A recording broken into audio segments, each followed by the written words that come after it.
নমস্কার, আমি অলোক রঞ্জন। আপনারা দেখছেন এই মুহূর্তে আপনাদের নিজের চ্যানেল, প্রিয় চ্যানেল, বাংলা চ্যানেল 22 বর্ধমান। আজকের ভিডিওতে আমি ভীষণ ইন্টারেস্টিং একটা বিষয় নিয়ে আলোচনা করব। অনেক দিন ধরে এই রিলেটেড একটা ভিডিও বানাবো করে ভাবছিলাম, কেননা এর ডিমান্ড আসছিল। সেটা হচ্ছে ত্রিকোণমিতির মান, বিভিন্ন কোণের মান যেটা আমরা মুখস্থ করতাম একদম স্কুল লেভেলে। আমার যতদূর মনে পড়ে, আমাদের স্কুলে স্যারেরা বলতেন যে এই যে সাইন, কস, ট্যান, কোসেক, সেক, কট, এই যে 6টা কোণের মান আছে, 6টা কোণের আবার 5টা করে মান আছে, এই মানগুলোর মধ্যে 3টে মান মুখস্থ রাখলে বাকি 3টে হয়ে যায়। কোন 3টে? না, সাইন, কস, ট্যান, এই 3টে মান যদি আমরা মুখস্থ রাখি তাহলে তারপরে যে কোসেক, সেক, কট, বাকি যে 3টে আছে একটা আরেকটাকে ডিগবাজি মেরে দিলেই মানটা বেরিয়ে যায়, মানে উল্টে দিলেই হয়ে যায়। তো সাইন, কস, ট্যান 3টে মুখস্থ করলেই আমাদের 6টার কাজ মিটে যেত। কিন্তু যখন আরেকটু দেরি হলো, আরেকটু বড় হলাম, একটু বেশি শিখলাম, তখন জানলাম বা স্যারেরাও বললেন যে না, সাইন, কস, ট্যান 3টে মুখস্থ রাখার দরকার নেই বাবা, সাইন রাখো আর ট্যান রাখো। কেননা সাইনের সঙ্গে কজের যে মান, সেটা হচ্ছে সাইন মানটা এরকম করে যাবে, কজের বেলায় উল্টো দিক থেকে চলে আসে, ফলে মুখস্থ করার দরকার নেই, তাই না? সাইন 0 0, সাইন 30 হাফ, এরকম করে যেমন গেলাম আমরা 90 পর্যন্ত, ফের কজের বেলায় উল্টো দিক থেকে লিখে দিলাম, মিটে গেল। আর ট্যানটা আমাদেরকে মুখস্থ করে বলতেন যে এটা তোমরা মুখস্থ করে নাও। এখন আমি আপনাদেরকে যে বিষয়টা বলবো সেটা হচ্ছে, না তো আপনাকে 6টা মুখস্থ করতে হবে, না তো আপনাকে 3টে মুখস্থ করতে হবে, না তো আপনাকে 2টো মুখস্থ করতে হবে। তাহলে ব্যাপারটা কি? একটা মুখস্থ করতে হবে না? কিচ্ছু না, আপনাকে একটাও মুখস্থ করতে হবে না। সিম্পল একবার বোর্ডের দিকে তাকান, খুব ভালো করে যদি দেখেন তাহলে আপনাকে কিচ্ছু না, একদম কিচ্ছু মুখস্থ করতে হবে না। সিম্পল এই যে মানগুলো, সেটা শুধুমাত্র একেবারে 1 থেকে নিয়ে 4 পর্যন্ত, মানে 0, 1, 2, 3, 4, এই কটা জিনিসই আমি ব্যবহার করবো, আর কিচ্ছু ব্যবহার করবো না। 0, 1, 2, 3, 4, এ তো আর মুখস্থ করা লাগে না। কীরকম খেয়াল করে দেখুন, সাইন 0 0, সাইন 30 হাফ, এই যে মানগুলো আমাদের মুখস্থ ছিল সেইটা আমরা এবারে বসিয়ে দেবো। যেমন প্রথমে এই দেখুন লিখে নিয়েছে √/2, √/2, √/2, √/2, √/2। ঠিক কজের বেলাতেও লিখেছি √/2, √/2, একই জিনিস, সাইন আর কজের সেম জিনিস লিখেছি। আর ট্যানের বেলাতে ওপর নিচে শুধু দুটো রুট দিয়েছি আর ফাঁকা রেখেছি। আমি ফাঁকাগুলো বসাবো, আমার সাথে আপনারাও বসাবেন। যেমন প্রথমটাতে বসালাম 0, তারপরে 1, তারপরে 2, 3, 4 বসিয়ে দিলাম, ব্যাস কাজ মিটে গেল। কজের বেলাতে এই দিক থেকে 0, 1, 2, 3, 4 বসিয়ে দিলাম, এরও কাজ শেষ।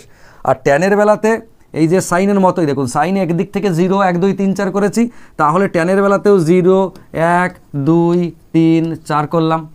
কজের বেলাতে কি করেছিলাম? ওই দিক থেকে বসিয়েছিলাম, এইখান থেকে 0 বসিয়েছিলাম, 0, 1, 2, 3, 4, ব্যাস আমাদের মান হয়ে গেল। আপনাকে আর কিচ্ছু করতে হবে না, খুব ভালো করে বুঝুন। সাইনের বেলাতে ওপরে যে রুটগুলো লিখেছি 0, 1, 2, 3, 4, কজের বেলাতে ওই দিক থেকে 0, 1, 2, 3, 4, সাইনের বেলাতে ওপর নিচে দুটোই, এই ট্যানের বেলাতে 0, 1, 2, 3, 4, 0, 1, 2, 3, 4 হয়ে গেল। এবার আমরা সিম্পল মান বসিয়ে যাই, আমরা ক্যালকুলেশন করি। √0/2, √0 মানে 0, তাহলে 0/2 মানে কত? 0, সাইন 0 0। দেখুন এবার √1 মানে 1, এটা কত হলো? Sign 0 0, sine 30 half. √1 মানে 1/2। এবার √2/2 যেটা আছে, দেখুন 2 এর মধ্যে দুটো √2 আছে, তাহলে একটা √2 কেটে গেলে কত থাকে? শুধু একটা √2 থেকে যায়। √3/2 কিচ্ছু করার নেই, √3/2 রেখে দিলাম। √4 মানে 2, 2/2 মানে কত? 1। এবার ভালো করে সবুজ কালিটা দেখুন, sine 0 0, sine 30 half, sine 45 1/√2, sine 60 √3/2, আর সাইন 90 হচ্ছে 1। ব্যাস এবার এইটা চলে যাই। ঠিক যদি আমরা দেখুন দুটো জিনিস করা যাবে, এই যে এখানে 1 হয়েছে, আমরা এখানে 1 বসাবো, এখানে √3/2 হয়েছে, এখানে বসাবো, তারপর এখানে 1/√2, এখানে হাফ, এরকম করে ওই দিকটা এইখানে আসবে, এই দিকটা ওরকম যাবে ক্রসে, এটাও ভাবতে পারি। আবার আমরা এখান থেকেও মান বার করতে পারি। √4 মানে কত? 2, 2/2 মানে 1, দেখুন ওই লাস্টের 1 হলো। ফের এইটা √3/2, কিচ্ছু করার নেই, √3/2 রেখে দিলাম। এর বেলাতে √2 ওপরে আছে, নিচে হচ্ছে 2 আছে, এর মধ্যে দুটো √2 আছে, যদি একটা √2 কেটে দিই 1/√2 ঠিক ওপরের মতো। এর বেলাতে কত হলো? √1 মানে 1, 1/2 মানে হয়ে গেল 0/2, √0/2, √0 মানে হচ্ছে 0, 0/2 মানে 0। এবার তাকিয়ে দেখুন, সাইনের যেটা আমরা স্কুলে শিখতাম, সাইনের লাস্টে 90তে যেটা, এটার হচ্ছে 0তে তাই, ওর 60তে যেটা, এর 45-এ তাই, এই 30তে তাই, এর 45 সে মিলে গিয়ে আবার ক্রস করে ওরকম করে চলে গেল, ব্যাস আর কিচ্ছু নাই। এর বেলাতে কত? ঠিক একই রকমভাবে ওপরটাতে 0, 0/√4 মানে কত? 2, তো 0/2 মানে বাস্তবে 0। √1 তার মানে কত? 1, 1/√3। √2/√2 কেটে গেলে কত হয়? 1। √3/√1 কত হয়? শুধুমাত্র √3। √4 মানে 2, 2/0। এবার দেখুন √4 মানে 2, 2/0, নিচে 0 হয়েছে, নিচে জিরো হওয়া মানে কি অসংজ্ঞাত, আমরা মনে পড়ছে আমরা লিখতাম এটা অসংজ্ঞাত, ব্যাস, মানে এটা নির্ণয় করা সম্ভব হচ্ছে না। নিচে জিরো থাকা মানেই সে ভাগটি আর মিলবে না, তো আমরা দেখেছি আগে। ব্যাস, এবার সাইন কস ট্যান আমার তিনটে হয়ে গেল, আশা করি কারো বুঝতে অসুবিধা হবে না। এবারে আমরা কোসেক সেক আর কটের মান বার করব। তো এই কোসেক সেক আর কট এই তিনটেকে আবার এদের মধ্যে ওলট পালট করলেও কাজ চলে যায়, আমরা অত হ্যাপা মাথায় রাখবো না। আমরা শুধু ভাবো 1/sin মান হচ্ছে কোসেক, 1/cos মানে সেক, আর ওয়ান বাই ট্যান মানে হচ্ছে কট। তার মানে সোজা কথা, সাইনকে উল্টে দিলে কোসেক, কসকে উল্টে দিলে সেক, আর ট্যানকে উল্টে দিলে কট। এরা তিনজনের সঙ্গে ওরা তিনজন ইন্টারচেঞ্জ। আমরা একটা একটা করে ভাবি, আমরা কোনটা ভাবছি, সাইনের সাথে কোসেকের উল্টে দিচ্ছি। কিন্তু এইখানে মাথায় রাখতে হবে যে এই যে উল্টাবো, জিরোকে যদি উল্টাই, মনে হতে পারে জিরোকে উল্টালে তো জিরোই থাকে, না, জিরোকে উল্টাবো না, বাস্তবে আমরা কাকে উল্টাবো, এই মানটাকে। তার মানে √0/2 ছিল, একে উল্টাবো 2/√0। তো √0 মানে তো জিরো, নিচে জিরো আসা মানে কি অসংজ্ঞাত হয়ে গেল। কিন্তু এই জায়গাটা একটুখানি মাথায় রাখবেন, তাহলেই হবে। উল্টাবো কাকে, এই মানটাকে, পরেরটাকে নয়।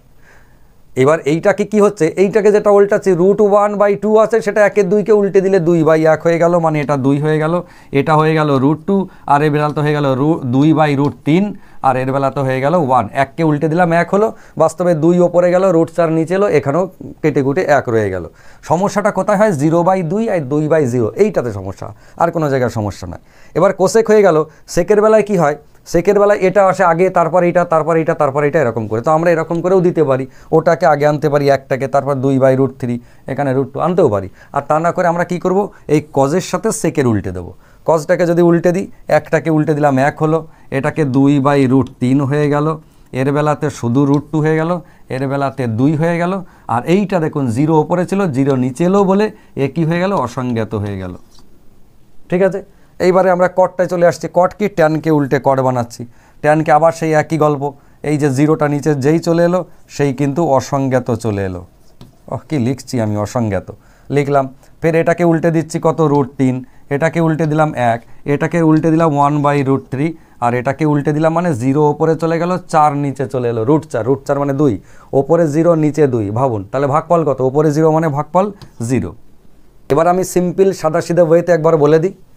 আপনারা যেটা দেখতে পাচ্ছিলেন, ওপরটা সাইনের বেলাতে সব ওপরে √ লিখে ফাঁকা রেখে দিলাম, নিচে সব 2 সাইন কজ একই জিনিস দিয়ে এখান থেকে 0 1 2 3 4, এর বেলাতে 0 1 2 3 4, আর ট্যানের বেলাতে এই ওপরটা হচ্ছে 0 1 2 3 4, আর নিচেটা ওই দিক থেকে 0 1 2 3 4, তারপর এদেরকে সব ডিগবাজি মেরে দিলাম। ব্যাস, এই হচ্ছে একদম সিম্পল ফান্ডা। এটাকে যদি মাথায় রেখে দিতে পারেন তাহলে আর কিছু দরকার নেই। হ্যাঁ, তবে যারা মাধ্যমিক পরীক্ষা দেবেন বা চাকরির পরীক্ষার প্রস্তুতি নেবেন, তাদের ক্ষেত্রে বলবো, এটা তো না হয় মানটা যখন আমরা ভুলে গেলাম তখন মনে রাখার জন্য, কিন্তু এটা হলেও মানে এই যেভাবে আমি বললাম, এটাতে কি হবে, টেবিলটা আপনি নিজে বানিয়ে নিতে পারবেন। তার মানে এই নয় যে একেবারে জলবৎ তরলং হয়ে যাবে, সেটার জন্য আপনাকে অভ্যেস করতে হবে। কেননা চাকরির পরীক্ষা দিতে যান বা মাধ্যমিক পরীক্ষা, যত তাড়াতাড়ি এই মানটা মনে রাখতে পারবেন, লাগবে তো দুটো একটার, ভিতরে কয়েকটার মান দিয়ে আমাদেরকে কোশ্চেনের উত্তর করতে হয়। গোটা টেবিলটা তার করতে দেয় না যে হ্যাঁ গোটা টেবিলটা আপনি লিখুন, সেক্ষেত্রে তো এর থেকে ভালো জিনিস আর কিছু নাই যদি গোটা টেবিল লিখতে হয়। তবে আমরা কি করতাম, আমরা যারা একটু অ্যাডভান্স লেভেলে চাকরির পরীক্ষা দিতে যেতাম, তখন এই কোশ্চেন পেপার দেওয়ার পরে যে রাফ শিটটা আমরা পেতাম, বা কোশ্চেন পেপার উল্টো দিকে পরীক্ষা শুরু হওয়ার পরে, আগে থেকে নয়, আমরা এই ছকটা আমাদের মতো করে সাজিয়ে লিখে নিতাম, যাতে করে এক্স্যাক্টলি কোশ্চেন যখন পাবো হাতে, মানে কোশ্চেনের উত্তর যখন শুরু করব, তখন যেন আমার আর সময় নষ্ট না হয়, এক্সট্রা মাথা ঘামাতে না হয়। তো যারা মাধ্যমিক পরীক্ষা দিচ্ছেন তারাও এটা করতে পারেন যে পরীক্ষার হলে বসে স্যারের অনুমতি নিয়ে যখন আর কি আপনার কোশ্চেন পেপার আপনি শুরু করতে পারেন, তখন আপনি আপনার খাতায় বা কোশ্চেন পেপারে কোনো এক জায়গায় এই ছকটা আপনি বানিয়ে নিলেন, তারপর যখন কোশ্চেন এলো সেইভাবে ইজিলি ব্রেনে কোনো রকম চাপ না দিয়ে করে নিলেন। ঠিক আছে, সবথেকে ভালো হয় যদি মুখস্থ রাখতে পারেন। যাই হোক, জানি না আপনাদের ভিডিওটা কেমন লাগবে, যদি ভালো লেগে থাকে তাহলে অবশ্যই জানাবেন, এবং এই ধরনের যদি কোশ্চেনের উত্তর ফিউচারে আরও পেতে চান তাহলে অবশ্যই কমেন্ট করে জানাবেন। তবে যেতে যেতে একটা কথা বলবো, যে একটা কথা নয়, দুটো কথা বলবো, দুটো নয় আরেকটা বলি সেটা হচ্ছে আমরা একাডেমিক সেশন শুরু করতে চলেছি আগামী সেশন থেকে। কম্পিটিটিভ এক্সাম পুরো দিনের বেলায় সকাল 9:30 থেকে বিকেল 4:30টার মধ্যে শেষ হয়ে যায়, ফলে 9:30টার আগে পর্যন্ত একদম সকাল থেকে নিয়ে 9টার মধ্যে একাডেমিক চলবে, আবার বিকেল বেলায় ওই 6টা থেকে রাত 10টা পর্যন্ত একাডেমিক চলবে। একাডেমিকের সঙ্গে কম্পিটিটিভ পাশাপাশি আমরা চালাবো। তো যদি আপনারা কেউ থেকে থাকেন যারা আমাদের কাছে একাডেমিক পড়াশোনা করবেন এবং প্যারালালি কম্পিটিটিভ পড়াশোনাও করবেন, এই বিষয় নিয়ে যদি আমি পরে চর্চা করব, তাহলে অবশ্যই আমাদের সাথে যোগাযোগ করতে পারেন। তার সাথে বলে রাখি, আমি মাঝখানে প্রায় 2 বছর অনলি ম্যাথ করানোর কোনো রকম সুযোগ পাইনি অনলাইনে। 2 বছর আগে প্রচুর পরিমাণে অনলি ম্যাথের সাবজেক্ট করিয়েছি, তারপর সমস্ত সাবজেক্টকে পাঞ্চ করে ইনস্টিটিউটের একটা ধারাবাহিকতা বজায় রেখেছি। কিন্তু শুধুমাত্র ম্যাথের ডিমান্ড বরাবরই আমার ছিল, এবং সেই ডিমান্ড অনুযায়ী এই আগামী মাস থেকে মাত্র আর দিন 10 আছে, আগামী মাস থেকে আমি অনলি ম্যাথের আবার ব্যাচ শুরু করতে চলেছি। তবে এবার আর সেই হোয়াইট বোর্ডে নয়, এবার কিন্তু পুরোটা স্মার্ট বোর্ডে। আপনারা যারা কেবলমাত্র ম্যাথের প্রিপারেশন নিতে চান আমার কাছে, তারা কিন্তু অফিসের নাম্বারে যোগাযোগ করতে পারেন। ওপরে নিচে 2 জায়গাতেই অফিসের নাম্বার স্ক্রল হচ্ছে। যারা উচ্চ মাধ্যমিক পরীক্ষা দিয়েছেন, চাকরির পরীক্ষার প্রস্তুতি নিতে চান, যদি আমাদের সঙ্গে নিতে চান যোগাযোগ করতে পারেন। আজকে আপাতত সবার জন্য শুভকামনা রইল। শেষ করছি আজকের ক্লাস। সবাই ভালো থাকুন, সুস্থ থাকুন, সুন্দর থাকুন। নমস্কার।